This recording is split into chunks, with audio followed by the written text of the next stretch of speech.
Hey everybody, this is Natasha Watts and you are watching The Miss Gabie Show. We up? Yeah. Yes. Happy New Year, everyone. Happy New Year. It's been a minute. I haven't seen you guys since, I don't know, last year sometime. But you know where we're at. This is Miss Gabie of The Miss Gabie Show. We're up here at dbneb Studios, the house of dbnebmusic. We've got a serious show today. No haha entertainment. We're going to have some laughs. That's what we do up here. It's always good to laugh every now and again. We're going to laugh to stop from crying probably. But we're going to have a very informative show. Today's guest, this is second round, but this is first time where I get him alone. We did an informative legal circle in like 2011, 2012. Mr. Adrian Armstrong is here, Esquire. He's up here. He's got the full hour to himself. So we're going to be talking his bio, his credentials are long, so we're going to go through that. We're going to talk current topics. We're going to talk what he's got going on in the future, where he's trying to go with his career. So welcome, sir.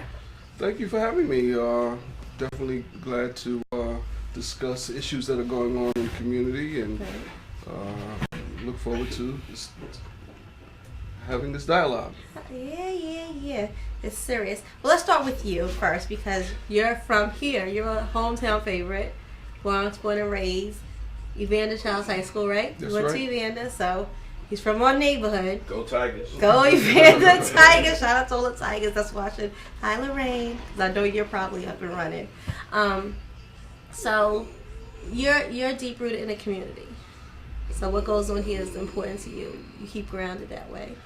Absolutely, and definitely concerned about young people and the relations with the police. So always staying abreast of current events and what's going on, because I want to make sure that everyone has an opportunity to do well in the community. Right. Well, let's talk a little about your background. You know, like I said, Bronx, born and raised. Went to a public school, high school, Evander Childs, over here on Gun Hill Road. And from there, you actually received your degree from Pace University School of Law. Yeah, I did go to law school at Pace. Before that, I went to college in Virginia. Okay. Longwood College, middle of nowhere. Okay. But it was a good getting away from uptown. Right. And got a degree in psychology. Then came back to New York. Worked with in the city investigating child abuse. Wow. For ACS. And then I went to law school. And then I was working in the district attorney's office, prosecuting juveniles in family court. Okay.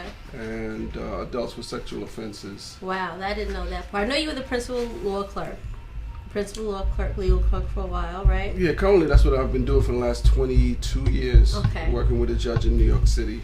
Right. But it's civil matters. Okay.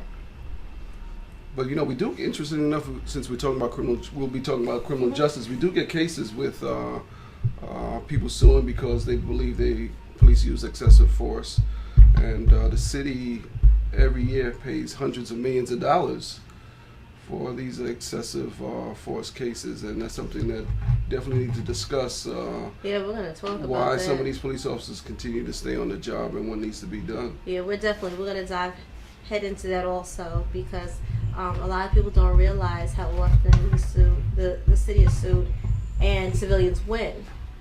Then those are not published stats. I mean, they're published stats, but nobody goes looking for them, because all we ever see is the police getting off for brutality crimes. Right. So, And perhaps there should be like a database where the public is informed when police officers are found to have abused people in the community, because oftentimes it's the same police officers, and there's no repercussions. So we really should know, but right now everything is kept secret, and perhaps that's something that can be changed. the blue wall of silence, that union is rather strong when they stand together. And the officers that do try to do the right thing and speak out, they're attacked, they're ostracized. Absolutely. You saw what happened a couple of, I guess it was last week, at the funerals for the police officers that were unfortunately killed. The funeral, the police officers are turning their back on the mayor But I heard some comments about the black police officers shouldn't have done it, and they were cowards because they turned their back on the mayor.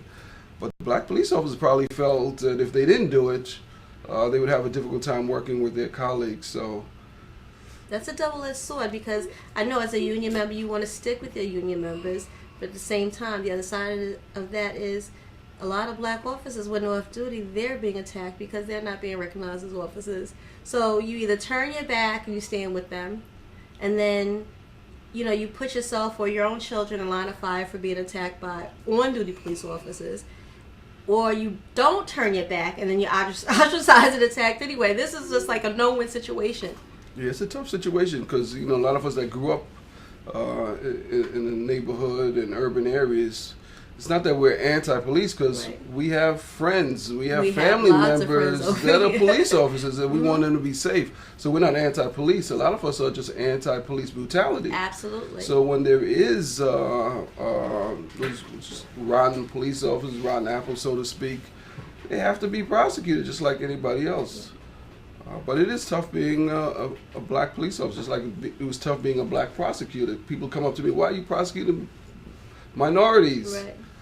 Well, sometimes, the victim is also a minority. Right. So we have to protect the minority. And I know if I'm a victim of a crime, I want the perpetrator to be prosecuted. Right. But the role of a prosecutor is not necessarily to get a conviction. It's to make sure that justice is served. And sometimes justice is served by dismissing the case. Right. So when I was in the DA's office, I'm probably more proud of those cases where I dropped the charges because I didn't find the victim to be credible, or there wasn't enough evidence. Okay. But you need prosecutors who are going to be fair and not just want to get a conviction, because sometimes it is easy to get a conviction. Yeah, I've personally seen someone get a very long life bid because the prosecutor was their last case. And hell or high water, they were going to get a conviction.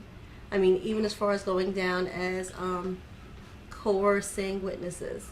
You know what I mean? So it's hard. I'm sure it's very hard. But why is it that it seems so hard for prosecutors to indict or convict a regular civilian, but we can't get that same justice with police officers that commit acts of brutality against civilians? Well, as you know, prosecutors work with police officers day in, day out. Right. They rely on police officers to win their cases. So it seems like there's an inherent conflict of interest. Right. So prosecutors may feel that if they go hard against the police officers are going to say, the prosecutor doesn't have my back, so I'm not going to really assist them in prosecutions.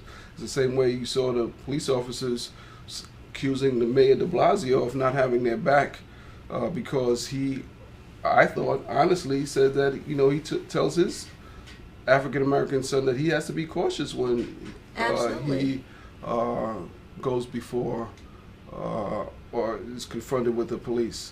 So perhaps we do need an independent prosecutor when there are cases where police are involved in abusive situations with the community. Yes, that was very troubling on two fronts. One, that they felt the mayor went against them when all he did was, he's a parent first. He's a husband and he's a father before he's the mayor. So he did and said what he was supposed to do for the safety of his child. So there that goes. And the other side of that, as people on the streets say, he was keeping it 100. He was keeping it real. That's right. That's right. But the police didn't want him to keep it real. Right. So they want the mayor to always have their back. I guess that's what the former mayor did. Giuliani would always have their back. But I think what they tried to do was just to change the narrative, because at that time everybody was talking about the Eric Garner case and how it was unfair, and then we had protests all around the city, matter of fact all around the country. Right. So they wanted to change the narrative, and one way to do that is to now point their finger at the mayor. Right. And they did do a good job, because that's what all people were talking about, whether the mayor dissed the police. Right. So now let me ask you, how likely, sorry to cut you off, how likely is it, for instance, like in my opinion, what really should happen if I was the mayor so this is why I'll never be mayor. Here it goes. If I was the mayor, I would assign a cabinet or committee to review tapes and say, pick out, let's say, if there were, I don't know, 3,000 officers, right? At the last 10, whatever, funerals or whatever, they would have events that they had going on. And I would say, out of 3,000 officers, I need you to bring me back 500 heads. I need names and badge numbers of those 500 officers. I don't care that turned their back. They're getting fired. I'm starting with Pat Lynch for insubordination of your commander. And then all the little drones will fall in line. So is that possible that he could do that? I mean, not possible that he will. Yeah. But is that something that's within his power to do? I think the police commissioner, has the power to fire police officers. The mayor doesn't have the power. Okay. I don't believe. But the police commissioner did instruct the police officers to not turn their backs at the funeral.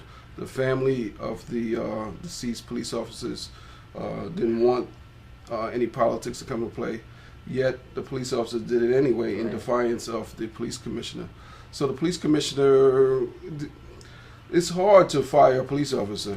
It's hard to bring them on charges because you took the chokehold. Chokehold is a policy saying it's forbidden. Right. Yet police officers have been caught using the chokehold and they really haven't been punished. So there is, in fact, Brooklyn District Attorney's Office is now investigating a lot of prior misconduct by police officers. So quite a few individuals who read in the papers on a regular basis are being released from incarceration because police officers had Really? paid witnesses to give testimony. Very common. Planted evidence on. That's recently. Yes. Yeah, it's coming to light. Yeah, it is coming to light. So we need more prosecutors who are not fearful of the police turning their backs on them and not supporting them. Right.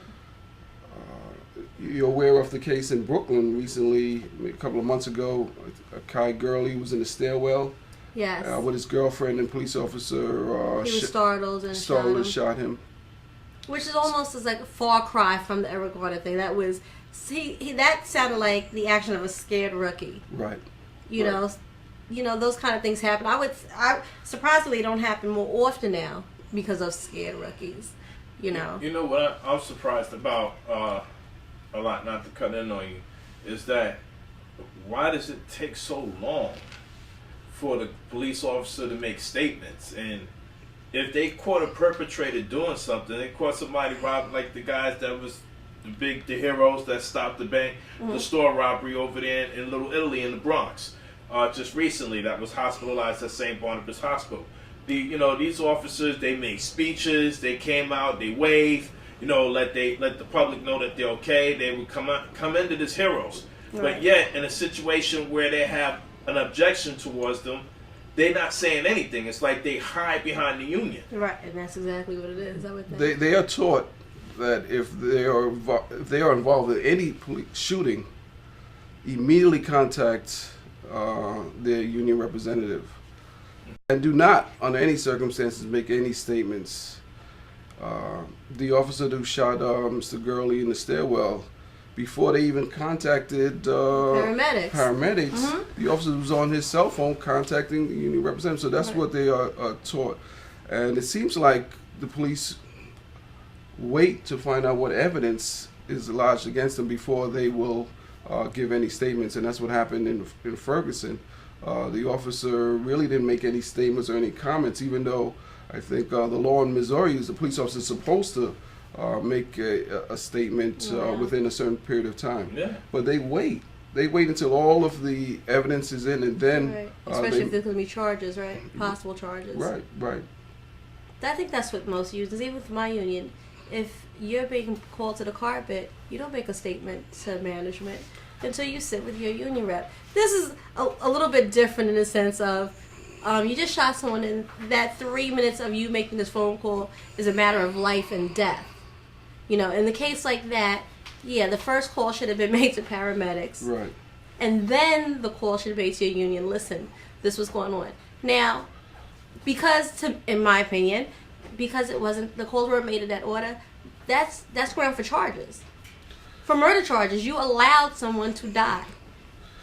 The Brooklyn District Attorney, who is currently investigating police abuse in Brooklyn, has already convened a grand jury in that matter. So I think it's hard to predict, but in this case, I think the officer will be indicted, not for intentionally causing the death, Right. but like you said, he probably was reckless or negligent. But the Brooklyn District Attorney believes that he can be fair and impartial, and there's no need for a special prosecutor. Although most district attorneys don't want that power taken from them. Right. But I think the governor right now is considering perhaps changing the law so that there is a special prosecutor anytime police is charged with abusing someone. As a public advocate, will it really render them powerless? I think most people would respect that a prosecutor made a clear, solid judgment in mind. Right. That, most people will want to be comfortable knowing that this was done. I think the whole deal that's surprising everybody that's got people protesting is that basically people just don't know. So it leads to speculation when people don't know. Right. Yeah, the police unions, they are 100% opposed to taking the power away from the district attorney. And district attorneys, they want that power too. Right. They believe that they can be fair and impartial. But statistics show that they are not getting indictments. And when you looked at the grand jury testimony in Ferguson, it appeared that the district attorney didn't even really go hard against the police officer to seek an indictment. Not at all. In the Eric Garner matter, the grand jury testimony is sealed, so we don't know what questions were asked, what evidence was presented. So right now, the New York City Civil Liberties Union is seeking a judge to open up the grand jury testimony so we can see whether the district attorney actually presented a case that should have led to an indictment. Well, isn't that the situation where the district attorney introduced laws that were unconstitutional? Shouldn't that be enough to release an open sealed documents? Well, that was in the Ferguson case. Right. And the grand jury testimony was released, and that's how we were able to learn that the prosecutor actually told the jury that a police officer can use deadly force when a suspect is fleeing. And that is Missouri law. Okay. But that Missouri law was overturned by the United States Supreme Court that says that the police cannot use deadly force unless a person is using deadly physical force or a danger to society. So why a district attorney would, did they do that intentionally? It would seem so. Why else would, what other reason would you have? Yeah, it wasn't like they were fresh out of law school, even though in law school you learn that. So Right. There was a case that was recently, for the viewers that's checking out the show, once again, this is Adrian Armstrong. And there was a case recently that it aired on TV, as a matter of fact, on Death Row Stories, where a man by the name of Dwayne Johnson spent 18 years on death row and was eventually released, and they didn't even want to give him vindication. They did not want to pay him. And he still hasn't gotten paid or received any money because of the loopholes in the law that the prosecutor should not be held responsible for his actions. They offered him something like $500,000 to go away. He refused it. Him and his attorney refused it. And then they came back, and then the state gave him room to sue for something like $14 million. And then I guess that was the state is trying to appeal it. But $500,000. some states have a cap on how much money a person can receive when they have been wrongfully incarcerated. New York doesn't have a cap, and that's why I think as recent as last week, two brothers or two cousins were released, and they settled for $18 million. The Central Park jogger case, those 5 individuals settled for $40 million. Within the past 5 years, over $1 billion is what you just described. Over $1 billion in lawsuit that the city and taxpayers is assuming. Well, last year alone, I know of 2 or 3 men that were released that were incarcerated in Sullivan Correctional Facility that were released were able to sue, and one of them died within like 30 or 60 days After of he being was released. So And winning the right to sue and getting a settlement. And he never saw the money. I guess his family will get it, but you know, you took away someone's life, their livelihood, and then Will his family get it? I mean, the person is deceased. You know, will they be able to? His family still well, he be was able to- already he didn't receive the money, but I guess the settlement was already drawn up and signed Okay. off on. Oh, okay. So okay. maybe I don't know if he settled before he died, then the family would be entitled to whatever the proceeds. Okay. But that's why, you know, some people are for the death penalty, but there are people that have been on death row and eventually they had to be released because they were wrongfully convicted. So, you know, death is quite a bit, it's irreversible, and That's they the reason why I don't agree with it. these men such a hard time too, getting reapplied into society. You know, you just virtually destroyed their whole character. Now you're letting them go, and you just letting them go. You know, it could create a lot of anger. It could create a lot of frustration. It could create depression. Not just for them, for the family members that care for him. Right. And just to let a person out in the street and not do absolutely nothing, you know, it's devastating. What I always say from a personal standpoint is, if the general public that doesn't have any ties to Department of Corrections, I'll speak for New York State since I'm well aware it goes on there, if they knew the individuals that were being released as opposed to the people that are not being released.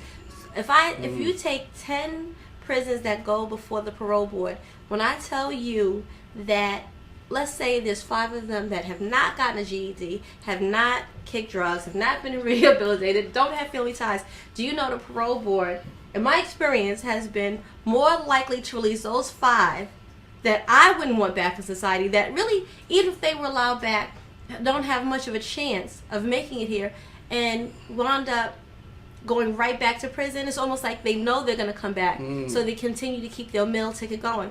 Whereas I've seen guys that have gotten degrees, worked with the youth, kept family ties, I mean, have done great things in their 20, 25 years, and they'll hit them 2-3 times at the board, right. 2 years at a shot. And those are the ones that you want, you know, back out the street. It's almost like they keep their meal ticket running. That's why people call it the criminal injustice system, because it doesn't feel like things are fair. But sometimes, just like you believe the judges have an agenda, police officers have an agenda, sometimes, unfortunately, the parole board, they have an agenda.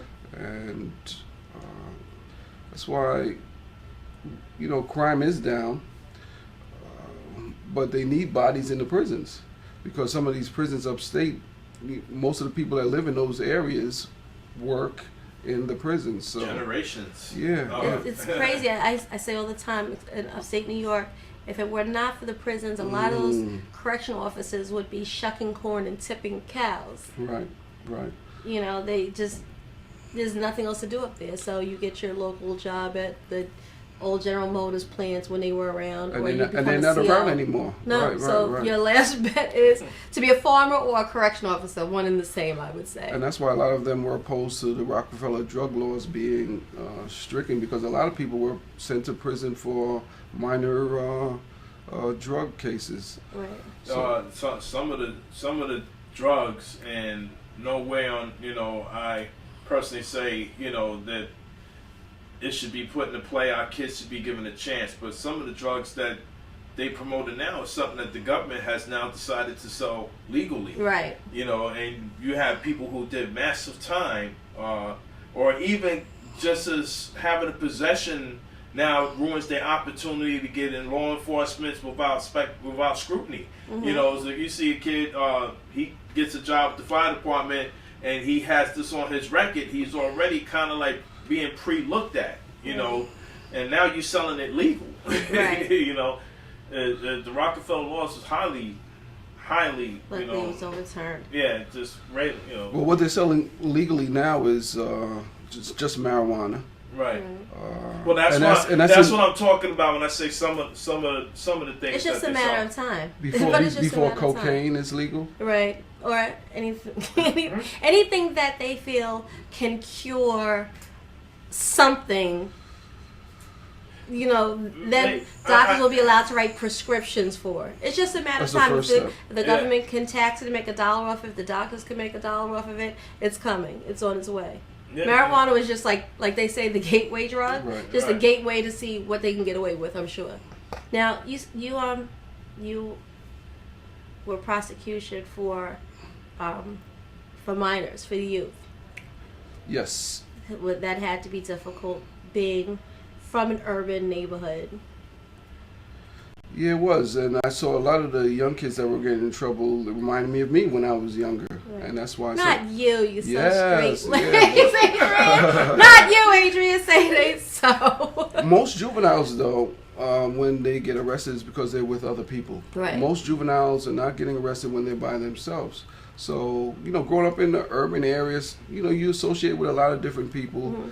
And sometimes you can be in the wrong place at the wrong time. Right. And that's why, I appreciated working with the juveniles, and we had discretion. Right. We can treat them as an adult, where they could be facing 9 to life, or prosecute them in family court, where they're facing in probation. Yeah, probation. The maximum they can get in family court is 5 years. Okay. In a secure facility, as opposed to going to Supreme Court, where they could get 9 to life. Right. So, again, it's important to, whether you're prosecuting an adult or juvenile, to make sure that the prosecutor is fair, has scruples, and is not just looking to convict. Because just because someone is arrested by the police and witness says that's him, that's her, doesn't mean that the person really committed the crime. So prosecutors have to make sure that all the evidence is there, and to do what is just and what is fair. Right. But then you have some of the ones that want to get that. Well, they're building a resume. Right. Yeah, and convictions look good. Sometimes looking at the personality of those people that want that, it's got to be scary from the outside looking in. When now that you appear, sometimes you might even look at them and just really kind of critique them a little bit, not letting them know, but you learn what not to do with them. With some of these prosecutors that's going rogue like that, because some of these cases is just really getting over processed. Right. Unnecessarily. Yeah. What do you think today? Like, what was your most memorable youth offender case that you look back and just feel that either that was a really good call or you would have done something differently? Well, I had one juvenile. He was probably, he wasn't 14-year-old. He was a victim, 14-year-old victim. But he said his father had sodomized him, and he said that the father, and he described it in intimate detail what happened. Mm-hmm. But then and the father had just come out of prison not too long ago, so this would have been an easy case to prosecute. But after I kept questioning the 14-year-old, he asked the same question a different way. Right.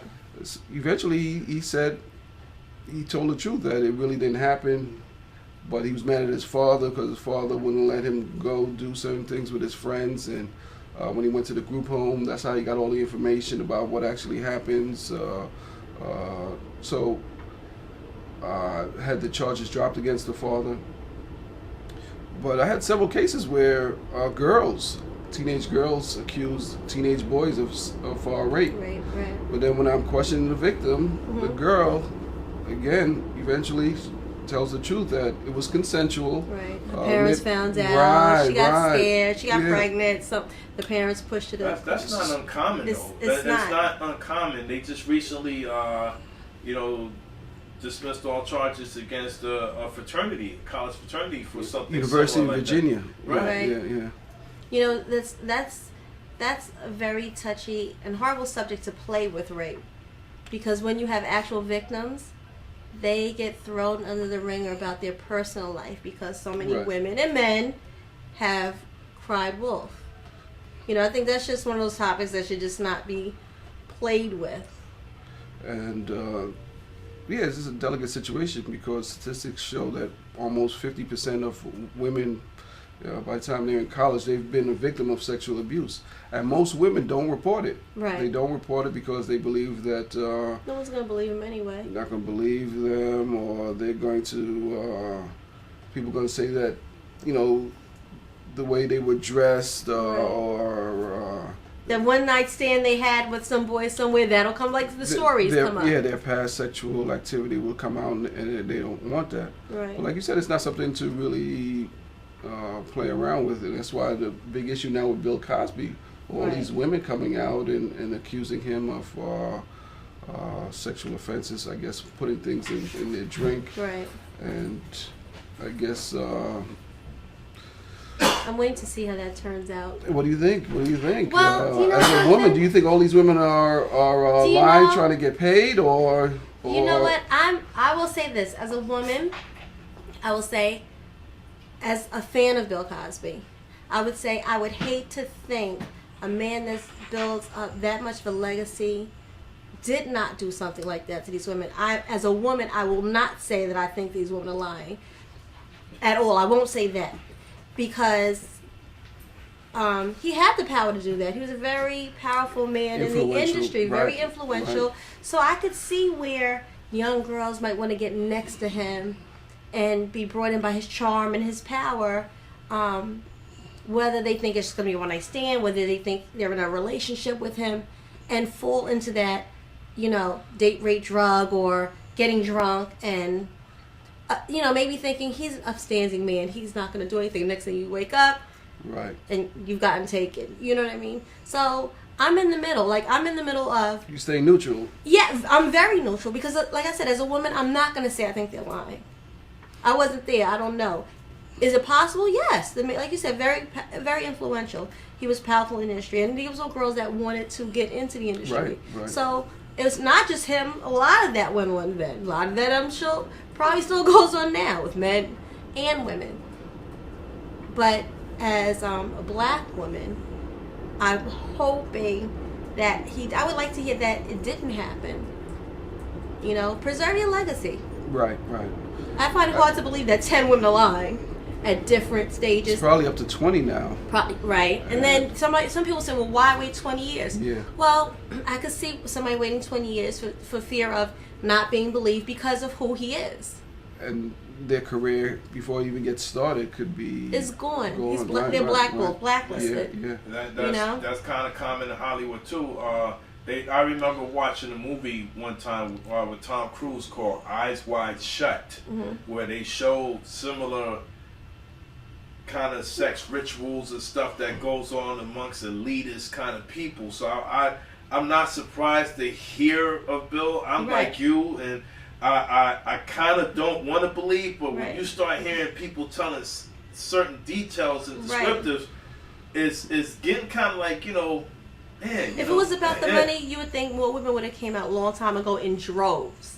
You know, the first woman or two that comes out is always the hardest because it's just like nobody else came forward. I'm by myself. Yeah. And then that first woman that comes out, she gets beaten down. So the second woman says, well, I'm not coming forward. Look what they did to her. Right. But then there's strength in numbers. So if 20 women come forward and say, listen, over the last 30 years, this is what he did. I mean, you know, to me, I wish he would have said something sooner. Even if he would have came forward, all of these women started popping up. If he would have came forward and said, I didn't rape anyone. I dated these women. It's no secret that he had affairs behind his wife's back. He said so himself. It was documented in his book. His wife knows. I'm sure most wives in Hollywood or the industry know something's going on anyway. I would have been more comfortable with him saying right off the gate, I didn't rape anyone. I dated these women. We had a good time. And that's what that was. For me, his silence spoke a lot, very loud. Volume. Yeah. Well, I mean, there's really a statute of limitation on something like that, right? And that's why he can't be prosecuted for a lot of those old allegations. Right. So his thing would be... But the women would want to sue him civilly. But there's also statute of limitations in civil court, too, for those offenses. So he may not... but his reputation has been probably forever tarnished. Even if it comes out that it didn't you talk happen. about his legacy. Still, people still because he's hiding behind the statute of limitations, and Right. because he may never be prosecuted in a courtroom or be sued. A lot of people don't believe his defense, and he hasn't come out and said that it's all untrue. Right. So you have to say something. So now it goes back to the question of, if the statute of limitations on the crime is run out, the statute of limitations on the civil suit is run out. So now no one can say these women are doing it for the money. They're not doing it to get them locked up. None of them are interested in having locked up. Nobody so far that I've read was interested in filing a criminal lawsuit. So now it runs into, oh, this is a conspiracy to take the man down. Is that where this is going? Like, Yeah, I'm not for sure where conspiracy it's theorists? headed, but Gloria Allred, who's one of the prominent lawyers for women who have been abused, she's representing a couple of the women, and she doesn't usually do it pro bono. Okay. So perhaps there are some laws that they're looking at to try to go after him to get compensated, but I'm not sure. Wow. So what's your take on that? I usually try not to say guilty, not guilty, Right. when I don't have all the information and evidence, but when you have 20 people saying the same thing, facts and information, In a pattern. there's a pattern of MO, method of Right. operation. You've heard Bill Cosby joke about it in some of his In comedy. some of the old skits. Yeah, his old skits. Usually when they say where there's smoke, there's There's fire. fire, right. And you also have a psychology background, because you said your undergrad studies was in psychology. Mm-hmm. So you're a person of multiple degrees. So you're not just looking at it from a legal perspective. You're looking at patterns and behavioral patterns of people when you're making your decision too on it. So Yeah, and I teach at Monroe College and Pace University. I always tell my students, whatever your major is, you should take some psychology courses, because you need to understand human behavior, why people do things, and it's going to be helpful to you in whatever endeavor you go into. So psychology is a good course to take. Right. But before I'm a lawyer, before a psychology degree, I'm still someone from urban area, and I know where I came from, so it's always important to come back and stay abreast, or stay current, and try to give back. Right. Why did you go to the district attorney's office? Your work there had to have been important for our community. Some sense of fairness from someone who understands what goes on here, as opposed to someone coming out of Long Island or Westchester that Yeah, grown up a little bit that was a tough privileged. decision, because I was there for 2.5 years. Okay. But when the opportunity came to work for the judge, because my long-term goals have always been to become a judge. So I thought that was a good opportunity, and 22 years later, I haven't looked back. So Right. being a prosecutor was kind of stressful, being on trial, and sometimes you put in a tough situation. What to do, and one time I had a 13-year-old. I always tell my students about when we deal with homicide cases, 13-year-old who's showing a gun to a friend. Right. Just showing the gun to the friend, it's loaded. The friend doesn't want the gun in front of him, so he tries to hit it out. The gun goes off and kills his friend. What do we charge him with? Intentionally killing his friend? Right. No. Recklessly, negligently. So we charge him with criminal negligent homicide, Okay. because he failed to perceive the risk, and he did cause his friend's death. Right. Sometimes it's a close call whether to charge someone, because if you're charged with an intentional crime, you're facing more time than if you did something 25 recklessly years or negligently. Or better. Yeah. But let's think about it in situations like that. Of course, you spoke about the case, but I've never heard of it. So now I'm not saying that it didn't happen, but what I'm saying that I haven't heard of it. It comes a logic of it wasn't sensationalized in the media. Right. In cases where it gets sensationalized in the media, how do you yourself avert to try to stay away, to be not persuaded? It's kind of hard to miss some of the things that goes on once the news get a hold of things. In your own profession, what's kind of the things that you say to yourself to keep you from focusing on what they're saying? You talk about it as a prosecutor. With a Right. prosecutor. Well, I haven't been a prosecutor for more than 20 years, but prosecutors are supposed to decide cases based on the facts, not based on whether it's in the newspapers. But do they get persuaded by Right. the public opinion? Public opinion? Perhaps, but they're not supposed to. They're supposed to make the charges based on the facts and not be swayed by public opinion. Well, that's human nature. You know, you say they're supposed to be persuaded by the facts, like they tell a jury. You know, strike that from the record, or don't worry about your opinion on this. We're going to go strictly off the evidence. But you can't tell a person to, right, they heard it already. Right. You can't tell a person not to feel or not to go back in their own history about what they've been through and how this person should pay, you know, all kinds of, like you said, human behavior, human emotion, Right. human thought goes into that. It's you can't get away from that. Yeah, it is tough. Whether I don't know if you've ever served on a jury before. I never get picked for a jury. They I never want me. but for some reason, I just never get selected. I'm not the primary. Do you know something? Because I'm always called for jury duty up in Westchester, right? So, because I'm a family member that worked at the DA's office as an investigator. So you, Well, what I do is- those are questions that they ask. Do you Right. know anybody in the prosecutor's Right. office? Well, here it goes. So I figured the first time they called me, like I've done like local little county, like little city, City court. juries, Yeah, right? yeah, but okay. you know, I'm like waiting You for wanna a go Supreme. county- Yes, right, I'm waiting county for a court. big Yeah, case, yeah, right? yeah. So the first time they call, and I see a couple of faces, and then I know. So you know, of course, do you have anybody? Do you know anybody? So I said, okay, I'm perfect in my mind because I went to St. John's University for law. I said, in my mind, I'm perfect. I'm right on the fence, right? Yes, okay, of course. I raise my hand. I get called to the judge's chambers. You know, here goes defense and prosecution Right. and myself and the judge. All right, Miss Williams, you know, what's the deal? Well, as you know, I'm related to this person. I also have a husband who's in prison. Right. So I'm thinking, I'm in because I really want to be on the jury. I'm in. I'm right on the fence. I don't take either side. So as it stands, nobody wants me because nobody wants to fight hard enough. The defense attorney doesn't want you because you're on the fence. Because you and know they don't somebody in law enforcement. Right. And prosecutor doesn't want you because I have someone in prison. Right, right. They don't want to take a chance. Well, nobody wants to work. It's almost like neither side wants to work hard enough. Both sides want somebody who's already on their side and has to be drawn to the other side. Okay. So that kind of always leaves a sour taste in my mouth for two reasons. Nobody wants to be the last kid picked or not picked at all. Hello. And then it makes you look at the court. Excuse me, as the court system as, I'm like the perfect juror.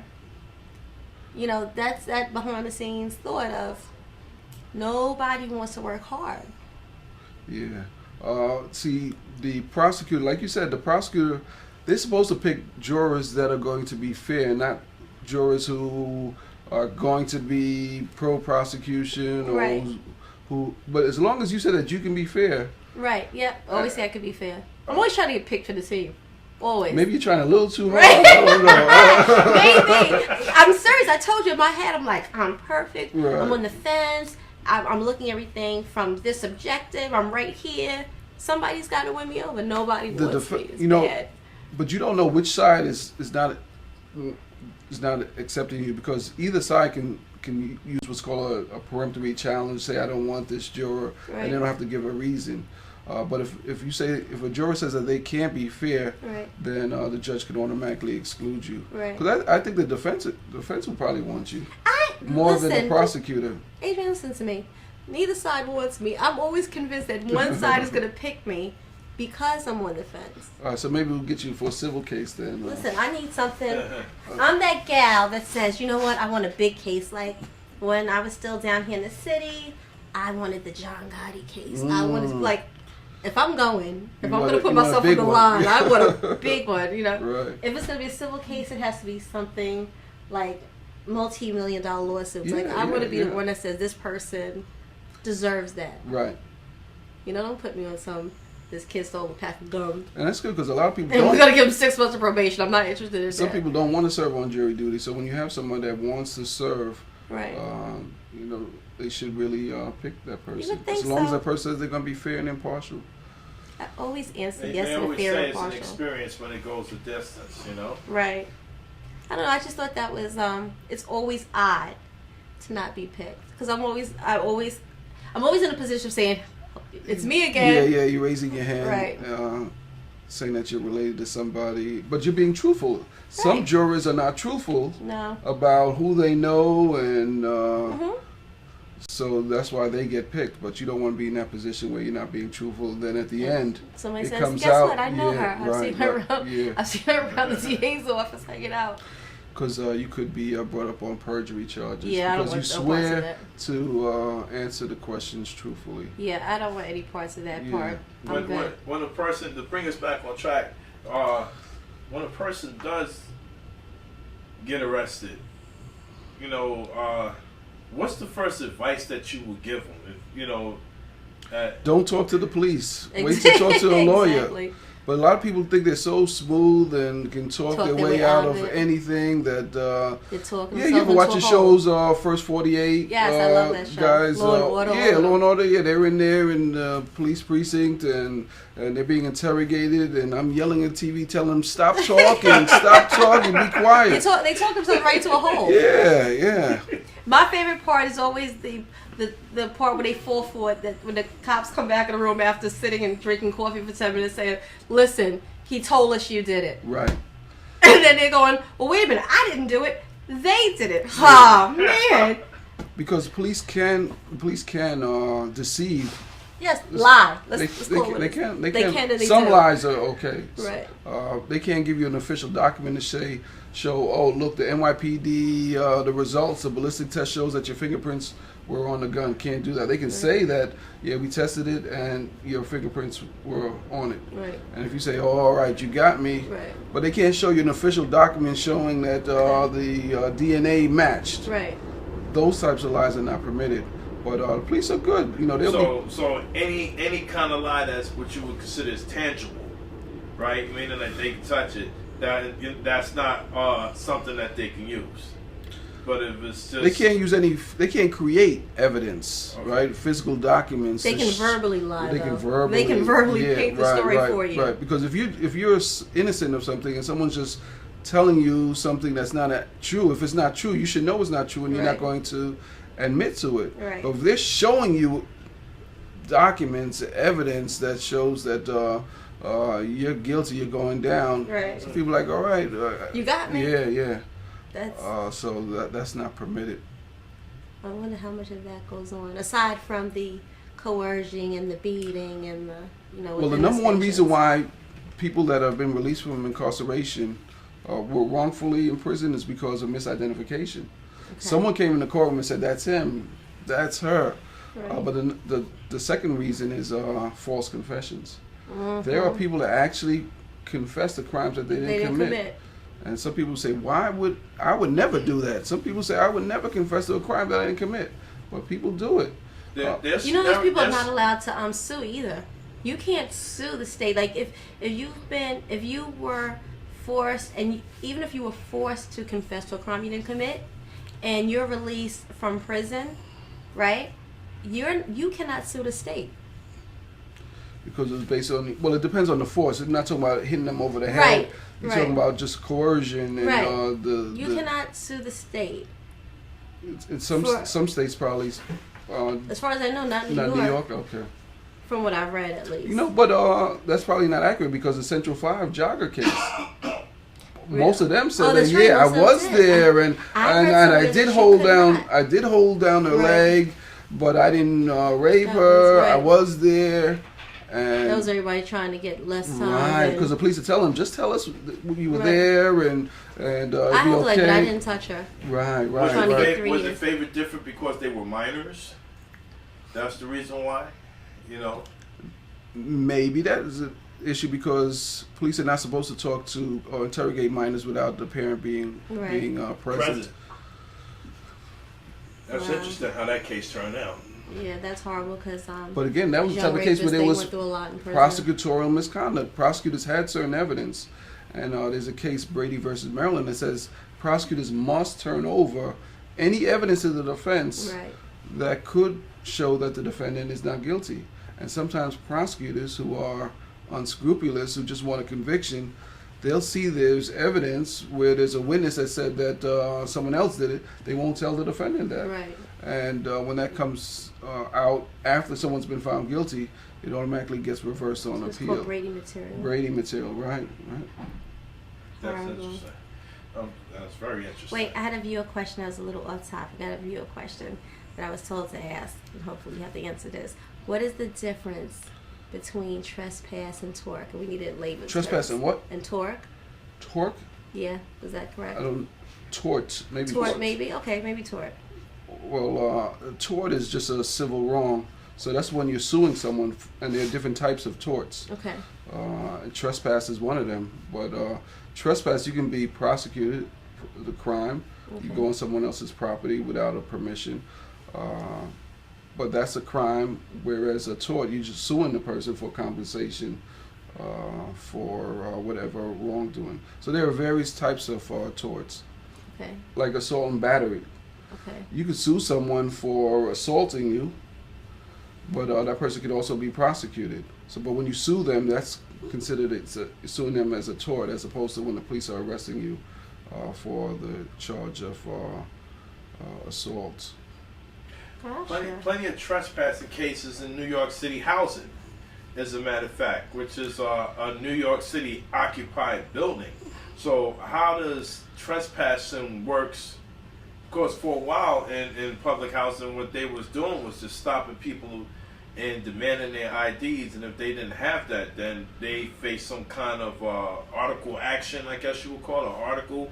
They Is would it say just It's a violation. It's a violation. All New York City Housing Authority buildings, like case in Pink houses in Brooklyn, where Kai Gurley was shot by the rookie police officer. They were doing vertical patrols, and that's what the police officers do. Start from the top and work their way down. If they see anybody in the stairwells, Right. they ask them for ID. You have ID? Person says, I live here, what apartment, 14B, got the key. No, they'll go to 14B. They don't live there, they can arrest them for the trespass. Really? But again, it's a violation, and when someone is charged with a violation, police have discretion. You give them a desk appearance ticket, which will direct them to come to court on another date, or they can arrest the person, or they can give them a warning. So, but that's not common anymore. Yeah, you don't hear You know, it. when that's why when we was talking about before about levels of crime and crime being low, what crimes are being low? Is it like the murder, the violent crimes, or is it the crimes that we consider that's something you could just stroke with a pen? the violent crimes are definitely down, the murders, the robberies. And the reason why they're down, at least that's what the police are saying, and the mayor, they have what's called a broken windows theory, where they want to prosecute people for these minor offenses, stop them for small possession, small amounts of marijuana, disorderly conduct, the trespassing. So they believe that if you arrest people for these minor offenses, it will prevent them from committing more violent charges. But what they were doing was stopping and frisking hundreds of thousands of people Right. for no reason. Right. And to stop and detain someone, police need what's called reasonable suspicion. Okay. Reasonable suspicion to believe the person's committed a crime. Police just see a person, a few people hanging out together. That's enough for them to search them. And sometimes they do find a gun. Right. But what happens when it goes to court, it gets thrown out because the police didn't have the legal authority to stop them. Now you said that. Let's figure. I heard before. I believe it's on your show, Ms. Gabie, right? Where more than 3 people is considered a crowd. Right. We talked about it at the legal roundtable. I believe, yeah, it was when Andy King came up that time and he made a statement like that. Not to, put him in because he's not here, but it's that a lot of police officers determine that. What is the level of a crowd, or what is the definition of a crowd that would be considered legal from your opinion? No, there's really no legal definition. A crowd, if 5 people are together, I'm not sure what the legal determination is, if there's a crowd or not. Right, how do the police determine? If you have 1 or 2 people, they probably don't pay them much mind. But if you have 3 people or 5 kids standing around, it's still not a then- crime. Right, There's it's not a no crime. reason to have It's them not dispersed. loitering. Right, unless they're on public property or private property, Right. and the owner is saying, "I don't want them in front of my store." Right. Then the officer could ask them to move. But just because you're with 2 other people or 4 other people in the public, that's not a crime. I see that a lot happens with school kids. That's why I actually brought that up. You know, as you know, we live by, Evander, and it's like every day I see these kids, it's like they being herded like cattle. Right. It's like, the cops are in the van, that's the horses. They have the foot patrol officers that's chasing them, those are the sheepdogs. And then the rest of the cattle is being herded away from the school. But it's the way that they do it. I find it kind of systematic, and not only systematic, it's just, to me, it's like, if you get involved and teach the kids in the liberty of going home, they go home. But it's like you're treating them like cattle. Yeah, they feel it's demeaning. Right, and then I see them, if it's more than 3 and they dress a certain way, which in the second half we're going to talk about, because I have something interesting to share with you, on the second half. But it's it's like if they dressed a certain way, and and there's 3 of them hanging out and they dressed a certain way, now these cops are pulling up on them, hey, let me see your ID. Yeah, I'm not aware of any policy where if there's 3 or more people together, the police are supposed to stop them. The law says that the police cannot stop, can't even question someone, approach them, unless they have some facts that would lead a reasonable person to believe or suspect that they were committing a crime. I believe the true definition that they have it, because it starts with the part, unlawful gatherings. Right. I'm sorry, Miss Gabie. So once you're stopped by the police, what's the difference? What's the legal difference between being arrested and detained? When you're being arrested, they're actually taking you to the precinct for a booking and to Okay. go through the legal system. Otherwise, they will let you go. But when they detain you, they are doing so to investigate whether they are going to arrest you. It's for investigatory purposes. So they can stop you, ask you some questions, and based on the questions, or they can detain you at that location and bring a victim to identify you. And if you're identified, now they have the legal authority, which is called probable cause, to arrest. So detention can lead to an arrest, but it doesn't have to. But Well, if I'm standing, sorry to cut you off. If I'm standing, let's say, I don't know, I'm doing nothing. I'm standing there and they decide to roll up on me in their chariot, in their van. And they jump out, as they do. Let me see some ID. If you refuse to show ID, or if you don't want to answer questions, am I free to walk away? No. Why not? Am I being detained or arrested at that point? Like, what happens at that point where you do not want to show ID? did they have the legal authority to stop you and detain you and ask you for your ID? Maybe they didn't, but maybe they have a hunch. Sometimes police officers have a hunch that a person is up to no good. Right. Sometimes their hunch is correct, but that is not lawful just based on a hunch. That's the lowest level of certainty. They have to have reasonable suspicion to believe a person's committed a crime, to be able to stop and detain them. They have to have probable cause to stop, to arrest them. But if they do, on a hunch, roll up on a person and say, I want to see ID, I would suggest, and that's what I tell my sons, show them ID, cooperate. Just like I tell my students, cooperate with the police. Don't argue with them, comply with them, so that you can live another day to be able to complain. But at some point, there seems to be a fine line between you stop me on a hunch and harassment. Right, yeah. So now you stop me, I feel harassed, I've complied, I've showed ID, you have no reason to arrest me, so you've said and done whatever you've done. Now I want to make a complaint. Does the Civilian Review Board still exist? They still in New exist, York? but And are they actually are doing they powerful? Right. That's the right. question. You know what? Let's take a break because we're at the hour mark. Okay. And we'll come back. We'll come back to the same question because you're in the middle of answering. Okay.